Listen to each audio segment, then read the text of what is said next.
those that are married sometimes have to deal with issues between the parents and the spouses. In which case, how do they go about that issue if they do have a controversy? Maybe the mother-in-law versus the family member. So, what would you recommend and advise when you have an issue like this? I don't even understand the question. So too much. Beautiful. Should we do a real life example? It's clear. He just put a chess move on me. I've dealt with this many times, and in my community and the different communities that I visit, I deal with this very often. It's up there, and like the top 5 things, problems: the in-laws, the daughter-in-law, the mother-in-law, etc. It's a big problem, and once again, a part of it being such a big problem is the cultural melting pot. The mother is from another country, from back home, from a different generation, from a different world. If you really want to be honest, she's from a different time, a different era, a different physical location. Her mindset is totally different. The son is born and raised in the United States. He marries a girl, even if she's of the same ethnicity, who's born and raised in the United States. So they're born in 2000, late 90s. The mother was born in the 50s, the 60s, in a different country. She has a whole different mindset. So it's an automatic clash. And then we have different spiritual negativities, envy. A person, be honest, a parent being a control freak, excuse my expression, it's a reality. Micromanaging your children. Your son is grown. He has hair on his face, other parts of his body.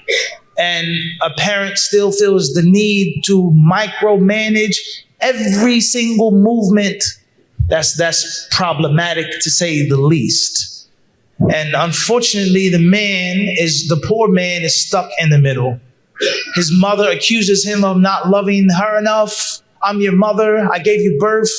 I raised you. And of course, his wife is going to accuse him of not sticking up for her when the family members make fun of her and say bad things about her and slander her. So the husband, he's stuck and he doesn't know what to do. If he takes his mother's side, his wife will get mad. If he takes his wife's side, khalas. You betray your family for this woman of yours. So it's a big problem. So therefore, as was mentioned, muraqabatullah, you have to be mindful. Allah watches, Allah sees. It is unlawful to spew venom upon a Muslim. It is unlawful to slander a Muslim. It is unlawful to injure and verbally abuse a Muslim.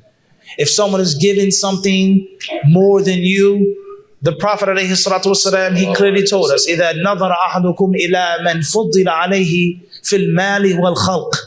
You look at someone who's more beautiful than you, more handsome than you, more learned than you, then look at those who are lesser than you. And obviously, Imam Muslim's version, فَإِنَّ ذَلِكَ أَجْدَرُ أَلَّا تَزِرُوا نِعْمَةَ اللَّهِ عَلَيْهِ أو كما قال عليه الصلاة والسلام. It makes you appreciative. So why are you as a Muslim so ugly with your character?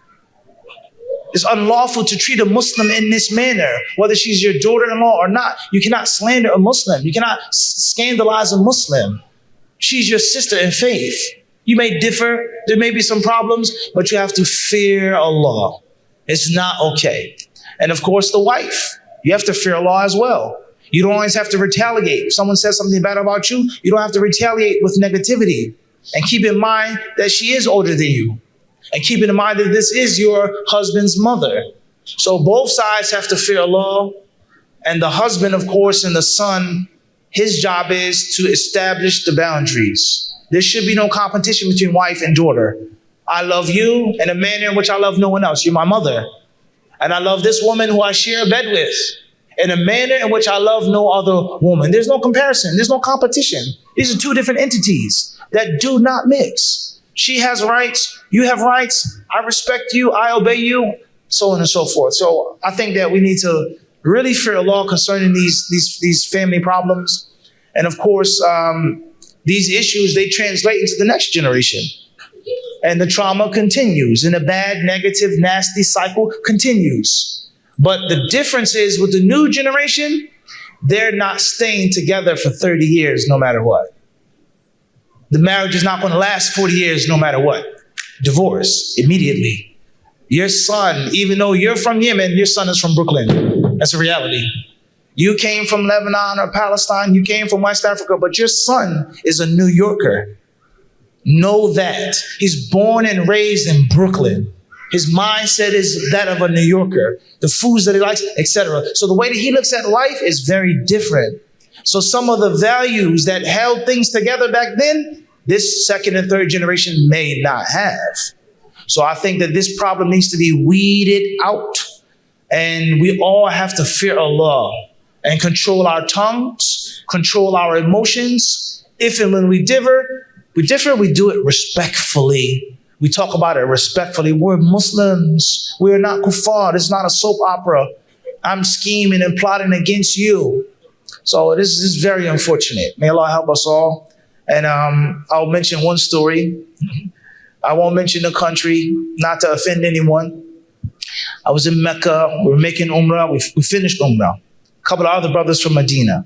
So one brother who came from a country, I don't know how we got on the topic of mother-in-laws, daughters fighting, family problems. So I mentioned something to him. He said, that's nothing. He said, where I come from in my country, when the mother doesn't like the wife, she asks the wife to go in the kitchen. Could you please prepare me some tea? Could you make me some tea? I'm old, I'm sick, my knees are aching. Please make me some tea. And the wife goes in the kitchen and she makes the tea.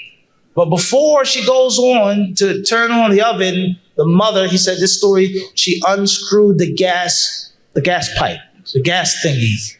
So she's going to light, whoosh, and it burnt her face, scarred her face, because the mother was jealous of how pretty and beautiful her son's wife was. Instead of being happy for her son that you have such a beautiful wife. So the inner ugliness must be conquered. And the only thing that can conquer inner ugliness is taqwa of Allah subhanahu wa ta'ala. Wallahu a'lam. Knowledge. I think people also, particularly men, as I would second what Sheikh Munir had said in the past about getting on top of your worldly affairs and being in control of your life and having your life in order, because then you will be able to tweak the arrangements in a way that will be most conducive to peace and harmony. So living basically into having the ability to have separate quarters for your parents and your wife. And at the same time, having proximity. So living across the hallway from each other in two different apartments or in a duplex, mother and daughter, some arrangement that will allow people to have their own personal space and room to breathe. And at the same time, keeps you close to your parents so that you can be at their service because they are your parents. So these things are possible if you have the means. Allah subhanahu wa ta'ala said about money, وَلَا تُؤْتُوا السُّفَهَاءَ أَمْوَالَكُمُ الَّتِي جَعَلَ اللَّهُ لَكُمْ قِيَامًا. Your sustenance is in that sort of, and being financially stable. And I think that sometimes we shy away from saying this because, religion should be about piety and zuhd and so on. But again, at the same time, Islam is a way of life. And it does basically teach people how to better their lives. And I think that this is part of it.